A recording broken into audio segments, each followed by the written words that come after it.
Pessoal, vamos dar início a essa revisão dos terceiros anos de Química para o segundo bimestre. Vamos lá, 2019.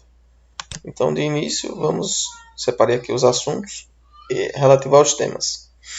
Então, a primeira questão é sobre polímeros, especificamente sobre a amoeba.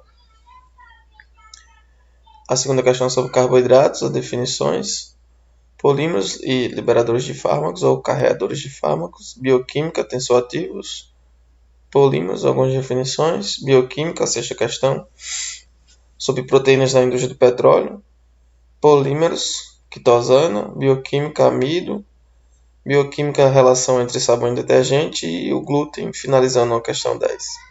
Então, relembrando a pontuação, nós fizemos 2 testes escritos, ambos os dois valem 2 pontos, né?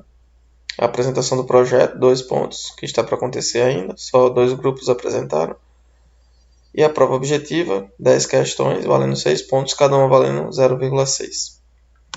Então a dica é que vocês sigam exatamente os passos que eu vou citar, para você minimizar e não precisar aprender um volume muito grande de assunto para poder focar realmente no que será cobrado.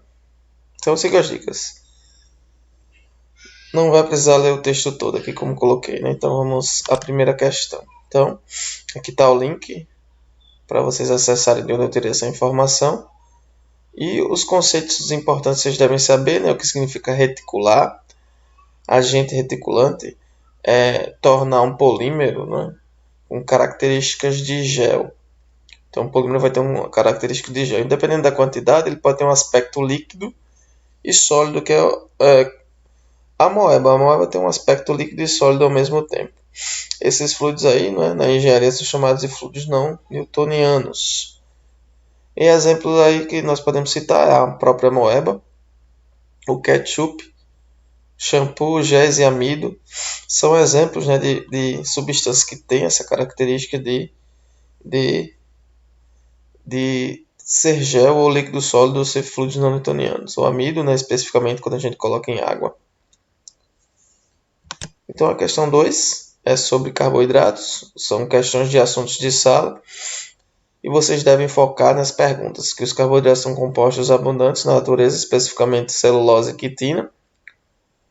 Os carboidratos possuem as funções álcool, aldeído e cetona.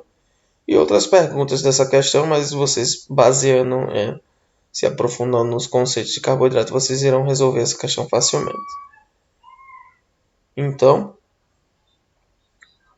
ainda deixei aqui o link, né? Eu acho que eu acrescentei esse slide a mais, um link para vocês observarem onde eu tirei esse estudo sobre os carboidratos para elaborar essa questão aqui, número 2. No caso aqui, então, seria a questão 3, né? Então, a questão 4, né, eu acho que pulou, depois eu dou uma dica pessoalmente da questão 3. Então, a questão 4 é sobre os tensoativos.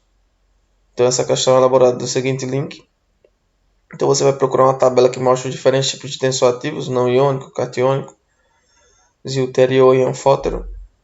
E eu irei perguntar, né, onde eu posso utilizar cada tipo de tensoativo. Qual é o comportamento dele? Então, essa questão vai se basear nesse tipo de pergunta. Já a questão 5 é sobre os conceitos de polímeros, mais uma vez, né? Conhecimento de sala, conceito de polímeros, né? E vale salientar, né, que foi abordado também o assunto de canudos, que canudos são plásticos que cada vez estão sendo abolidos, e esses materiais, né, você pode até procurar qual tipo de material está sendo usado, né, para formar os novos canudos aí na internet. A questão 5 é sobre proteínas, especificamente as enzimas, né, que são proteínas que podem ser usadas na indústria de petróleo, especificamente, né, na operação chamada de recuperação avançada de petróleo. E é utilizado polímeros de sacrifício, né? O polímero vai se sacrificar para a enzima atuar numa região específica do petróleo. E procure os fatos que afetam a enzima, que aqui afeta a atividade enzimática. Então essa questão vai cobrar isso aí de vocês. Já a questão 6 é sobre quitosano. Então vocês vão procurar na internet a utilização de quitosano, né? Principalmente focando na característica da biodegradabilidade e da biocompatibilidade. ou seja, ser degradável no ambiente, ou seja, o ambiente poder degradar ela e poder eliminar ela do ambiente, e biocompatibilidade, ou seja, usar a quitosana no nosso corpo, porque a quitosana é biocompatível, ou seja, pode ser utilizada no nosso corpo porque ela não sofre nenhuma aversão no nosso corpo. Já a questão 7 é sobre o amido, então aqui segue o link. Então você vai procurar o que é o amido, a definição do amido, quais são as fontes naturais de amido, arroz e assim vai.